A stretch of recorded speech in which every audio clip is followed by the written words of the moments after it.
how I hit my protein goal as a kid whose parents buy them food. Diet can be really restricted when your parents buy them food. You have no control over what you can eat, what you can drink. Your parents buy shit food that you know is not good for you, and they make it so it's their rules. And it can be hard to navigate when you're locked in your fitness journey and you're super hype about making progress, and you come home and you're not fueling the correct way. So I want to teach you some of the ways that I navigate around this problem, and I'm able to hit my protein goal consistently daily as a teenager whose parents still buy food for them. We'll start off with how much protein should you be having on a daily basis. Now, I was in the barbers the other day, and I was this bodybuilder getting his haircut, and he was speaking about his friend getting 350 grams of protein in every single day, and I didn't say anything at the time, but it had me thinking like even bodybuilders and people that go to the gym don't really have much knowledge about how much protein that they should be consuming, let alone a teenager that just wants to start. So I want to make it clear by saying how much protein you should get. Now, protein and any other macronutrient is based on how much you weigh. It's relative to how much you weigh. There's no one rule fits all, but there is a method that will be useful to all of you on how to get the right protein amount for you. And the true scientific answer is 0.81 grams per pound of body weight. So if you're in the UK, I typically weigh myself in stone and pounds or kilograms. So it might take a bit of getting used to weigh yourself in pounds. To weigh yourself in pounds, you just change a setting on a scale. It's that simple. On my scale, there's like, if you lift it up and at the bottom there's like a button, and you can change the settings on it to read pounds instead of kilograms. So you can do that instead. So set your scale to pounds and go and weigh yourself. That's your first action step. And that is the first step to discovering how much protein that you actually need. And from there, you take your weight in pounds and times by 0.81. Or, to keep it simple, you could do 1 gram per pound of body weight. Now, either's fine. Don't overthink it too much. 0.81 or 1 pound, either's fine. You can even do it as a range, so you can have a range, so 0.81 to 1 gram of protein. That way it's not like a specific number and you're worrying if you've gone a little bit over or a little bit under. If you keep it in a range, it's allowing you to keep in a better, healthier mindset, having the correct emotional frequency. You're not being neurotic and kind of, oh, I didn't hit my protein goal today, I went a little bit over, I went 5 grams over, when in truth it's not really that much of a big deal. You just need to be getting in and around that range, 0.81 grams per pound of body weight or to 1 gram per pound of body weight, and that's the optimal amount that will allow you to build muscle. Anything more than that is just you're bloating, you're probably consuming extra calories for no reason, you're probably getting it from unhealthy places because you're desperate to get this extra bit of protein, when in reality it's actually not benefiting you at all, and then as a result you're then eating food that you don't need, and it's actually regressing your fitness journey. So it's weird how it works. More or isn't always better, and you'll find that a lot within your gym journey. So for example, for me, I weigh 73 kilos, which in pounds is roughly about 155 pounds. So for me, I'd be probably doing 150 grams of protein, 155 grams of protein as my max threshold, and then times my body weight, 155 by 0.81. Someone could do the maths, and that will be my lower grams of protein threshold. So be around 135 to 155 grams of protein per day off the top of my head. So now you have this clear goal, you have this clear vision of how much protein you should be getting per day, and now it's just a case of how the fuck am I going to get there? And in truth, you need an ingredients list, you need scheduled meals. Think about it. When you have like a schedule, like you have a timetable in school, for example, rather than just turning up and not knowing what you're going to do, you're much more effective at learning when you've got that timetable set in place. Like you'll have maths at 8 a.m. and you'll have a double, and then that's a horror, by the way, absolute horror at the start of the day. And then at 12 o'clock you'll have biology, and then at 2 o'clock you'll have this. Whatever it is, when there's a reason you have a timetable, it makes you more efficient. So you should think of food and diet in the same way.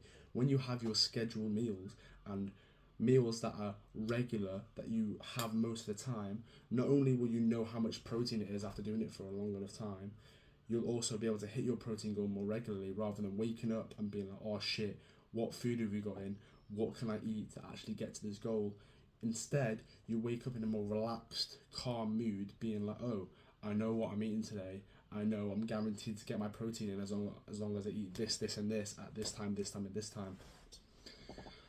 So how do you go about building this scheduled meal plan?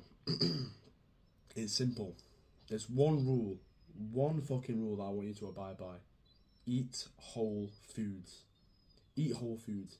And a whole food is basically a food that has itself as an ingredient. You know how you'll open the fridge, and maybe you can relate to this if your parents buy you food. Your parents are quite quick to buy the easy, cheap things like frozen pizzas, for example, and you take out, if you've ever done this before, you'll know exactly what I'm going on about, by the way. If you take out the box that the frozen pizza comes in, you usually get like a pack of 4 margarita frozen pizzas. If you take out the box and flip it round as if it's like, say, like a random thing, and you flip it round and you're reading the ingredients, you know how there's like a list, a really, really long list, like kind of like on toothpaste, where it's like a really small print and a list of ingredients and some of them you can't even pronounce. That's a clear example of not what a whole food is. A whole food is something like a cucumber, where there's no ingredient list for a cucumber because it is just a cucumber. That's its own ingredient, and that's an example of a whole food. Chicken breast, steak, things like that, these eggs, these are all whole foods, and that just purely means that they are good for you. So that's the one rule I want you to abide by. So once you've got this understanding of only eating whole foods, then you need to set out an ingredient list. What typically is available to you that is a whole food that your family buy in for you? That was a big advantage for me. It's a lot easier to make do with what you have to a certain point than try and change the whole system. So when your family are buying you food, understand what you already get. That's a whole food, so it's just a lot easier. So there's a lot less things that you've got to nag and have to change, and you have to beg your parents to buy because you've already got it in. So that makes it a lot easier. When they've already got it in and you don't have to nag them, that's a lot more of a reliable source of food, because one, your parents might forget when you suggest them to get food, even if they are down and they do agree with you that whole foods are the right way to eat. Because we as people, we know that our diet's really important, and our whole foods are how we get to that good diet to give us a good, healthy lifestyle. Whereas them, the other people that aren't aware of this, they may not understand that, so they look over it. So even if they do agree with you, they might forget, because obviously it's new to them. It's a new process that they have to go through to buy these foods for you and them, make you healthier. And also, your parents might not even agree. There's an unfortunate truth in the world that genuine, true, healthy nutrition via whole foods is just, it's just disregarded. Not disregarded isn't even the right word. It's like propaganda. Look, I could go on about this for super lengths and so long, and truthfully, we could be here for ages. But just in short, there's so many people that, like the evil nutrition companies that we are trying to battle against, like we as young, healthy teenagers understand that we need to fuel our bodies correctly, and we need to eat whole foods, and we have to have a correct diet.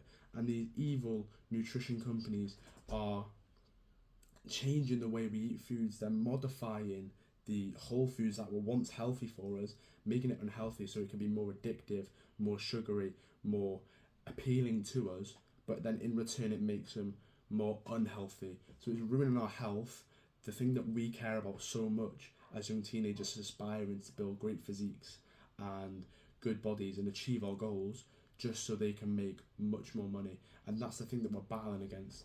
Us as a collective, we need to understand that and be aware of it, and then choose the better option.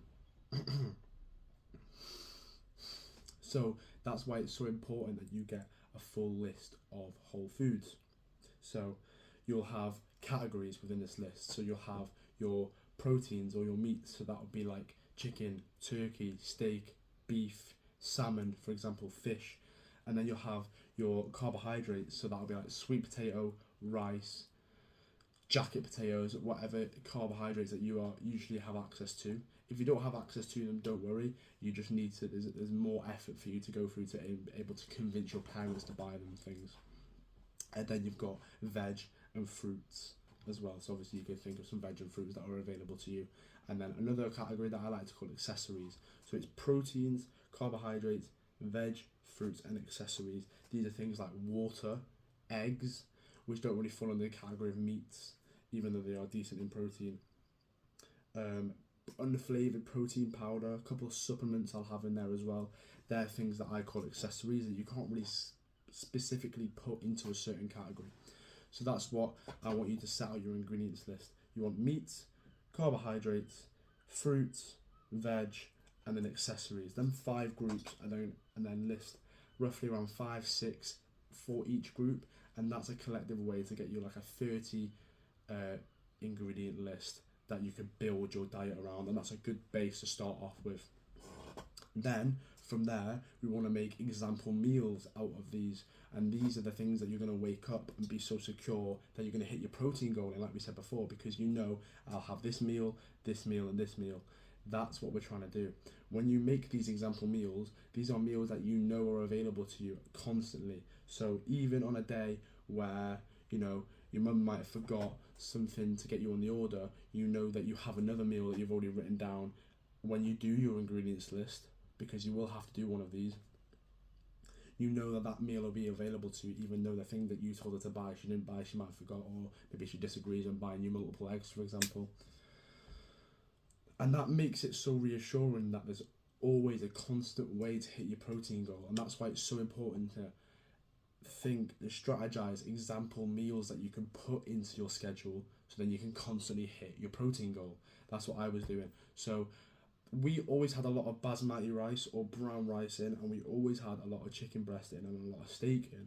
We used to stock them in the fridge outside. So I knew that, and with that I was making as much meals as possible that include them ingredients, because I knew we always had access to them. Even before I had this idea of making an ingredient list, eating really healthily even, we always had these things in. So now I know, right, I have access to brown rice, I have access to basmati rice, I have access to steak and chicken. So now I'm going to make as many meals as possible that surround these foods, so I know, worst comes to worst, if my mum hasn't bought in enough eggs for me, I can make a good chicken and rice meal, or I can make a good steak and rice meal, or beef and rice, whatever it is. Whatever meals are accessible to you, you need to understand that, because that is such a reassuring way and certain way that you're going to hit your protein goal with no percussions at all. It's a constant. It's been in your house for ages, so you might as well take advantage of it and eat it as much as possible, because there's going to be some days where your parents don't buy the foods they ask you, you're going to get annoyed or whatever it is, and you're going to have some meals that you'll write down on your meal list and your meal schedule that you can always rely on. And these are the examples of the things that you already have in your house lying around. That's why it's so important, why I talked about before, being aware and actually understand what foods you usually have in your house and take advantage of it. It's just a lot easier and a lot more reliable to constantly hit your protein goal. And then once you've got your ingredient list and your example meals, then you'll make the schedule. So this is kind of like, you know how you have a workout routine schedule? This is kind of like that, but just for food instead. So you want to pick times where you'll just eat food, really. Just pick a time where you eat food. You know you're in the house. You know you're going to eat food. And schedule it around that. So this is my example food routine. So I'll wake up at 7 a.m. I'll do my morning stuff. I'll record. I'll do my morning routine, etc. And then at around 12 o'clock, I'll then be, right, I'm quite hungry, I've done my food, I've done my work for the day, sorry, apologies for that, and now I'm ready to eat some food. So at 12 o'clock, I'll have 6 eggs. That's it. Breakfast, 6 eggs. Now, just a side note, it took a lot of convincing for me to be able to convince my parents to actually allow me to have 6 eggs. There's a lot of this thing going around of like, my mum said this to me as well, and I was like, okay, that's a bit weird. But the more I spoke to people, the more that like this is a common thing. Like the maximum 2 eggs rule a day. My mum used to say that to me, and I was like, where the fuck have you got that from? And I just thought, oh, it's right, that's just my mum being my mum, whatever, she's trying to look out for me, whatever, she doesn't really know what she's going on about. But so many people have said it to me, the maximum 2 eggs a day, and I don't know what it is about that number, but so many people are coming up to me saying, my parents won't let me have this because they said eggs are bad for me and I'm only have to have 2 a day, and I was like, shit, they literally said the exact same thing to me. So the solution I had for this was I bought my own egg. I bought extra eggs, which we'll go on to later on, taking responsibility. And 2, I just made them anyway. Like it sounds bad that like disobeying your parents, and I'm like not saying to take this too far, but you know it's healthy for you. Just make them anyway. And I get it. You might be scared of what they'll say, etc. This is what you do. You go down into the kitchen. You make your eggs, if they're there or not, if they notice you or not. And if they turn around to be like, "Why are you making eggs?" I say, "No more than 2 eggs a day," and you're having six, you're having 8 eggs. What? You're disobeying me. Just be like, "Oh, sorry, I was hungry." It's that simple. Just dumb it down. Have a smile on your face, because it's really difficult for a parent to be angry at their child for making food when they're just happy, joyful, and just forgot. Don't say, "Oh, because this is actually really healthy for me, and this is the whole food, and this guy on YouTube said that I should eat like this," or whatever. Don't try and reason with them, because they're just going to find a way to disagree with you more, and then they're going to disencourage you, and it's going to make the journey a lot more difficult. Once you've made it, they can't go back, so they can't even really get angry at you. Just be like, "Oh, sorry, I was hungry." And then what can they say then? "Oh, don't do it again." That's about it. So don't be scared of like an uncomfortable conversation. Just play it down and be like, "Sorry, I was hungry. I'll have these," and then I won't. That's it. Now I'll have these, and then just keep doing it, and then just keep doing it, because truth be told, it's your health at stake here, and people that are not on our wavelength, our path, that don't have the knowledge that we do of whole foods and healthy diet, you can't reason with them. They can't explain. As a person that loves to get my point across and teach people how to do things, even I find it difficult explaining and reasoning to these people. Like, we just can't. So there's no point wasting your energy that you can use into building a great physique, achieving your goals, on reasoning things with these people that just aren't going to accept it. So don't try and reason. Just, "Oh, sorry, I was just hungry." Eat it, and then just do the same shit again. Side point over. So I'd have 6 eggs at 12 o'clock. Then I do my cardio for an hour. I do some learning, maybe some reading, some journaling, and then I come back and I'd have my second meal at 4 p.m. I'd have 2 chicken breasts, 3/4 cup brown rice, and half a cucumber. I'd have that. See how it's all whole foods. They don't sound like a meal. They're just different types of foods. That's what your meals should sound like. And I'd have that, and then I'd finish that. I'd go to the gym. I'd come back, and then I'd have my family meal. This is a meal that I know my family, quite luckily enough, are all on the same thing as me, the same path as, like, they'll eat healthily. So this family meal, they'll cook healthy foods, whole foods, not just for me, but just as a family as a whole, because that's what we're like. You may not be as lucky, so you may want to make some other food on the side, or if you can rely on your family's food, like, I do think it's important to eat food with your family, and quite disrespectful when you're in your parents' house and they're making you food. If they make you food that's unhealthy, try and just eat a little bit less, and then maybe make your own food on the sly or whatever. Or if they do eat quite healthily, then great. I'm in that scenario, and I hope that scenario for you. If not, if they do make something unhealthy, on the odd chance, it's okay. You're with your family, you want to eat, you want to maintain a healthy relationship with them. Your parents come in from work, they've worked hard to put food on the table. Eat it, be grateful. If it's not great, maybe just try and eat a little bit less, and then over time, either make your own food or slowly convince them to eventually make healthy foods. Even though that is very difficult and unrealistic, it's hard to reason with these people that aren't like us. My final point: you're a young man, you're a young woman, you're a teenager trying to better your life. Take some responsibility. Look, as a teenager who's on this path and you can relate to me, you want to get healthier, you want to achieve your goals, and you know what you're saying is correct. You know, it's so easy to just turn around and be like, "Why aren't you agreeing with me? Why aren't you buying my foods when I know I'm correct? I'm improving my health." Which, it is true. Look, you are correct in this information that I'm giving to you. We understand we're better in our lives, we're having better diets. But understand it from your parents' perspective for just once in your life. People have been brought up so entitled, and it's hard to actually understand how difficult your parents' lives are until you're in that same scenario. Think about it. They work all day, possibly even work all night, multiple jobs, might be single parents, have shit going on in their lives. They've got a dickhead boss who just controls them because they like the power play. So many things. My parents come home and they're just like, I ask every time I go, "Oh, how was work? Have a good day?" Shit as always. They don't enjoy providing for you. They don't enjoy it. But they do it anyway because they love and appreciate you and brought you up as a child that they genuinely care about. And then when you're coming around saying, you should buy this, you should buy that, you should buy that, they're not going to take that from you. Some kid who hasn't actually provided anything for their family, when they're out there working all day just to put food on the fucking table, they're not going to take that shit from you. So of course they're going to get angry. Of course it's going to resolve in arguments. So you need to be able to now, as you're growing up, take some responsibility and buy foods if you want it. This is what I do now. I've got this thing with my mum now where, admittedly, she eats healthily, but she also sometimes doesn't agree with some of the things I eat, like the eggs thing, for example. I eat a lot of eggs and she says it's not healthy. I don't reason with her. I've just gotten to the point where it's now is I buy my own.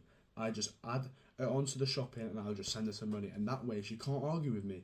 I'm a young working man.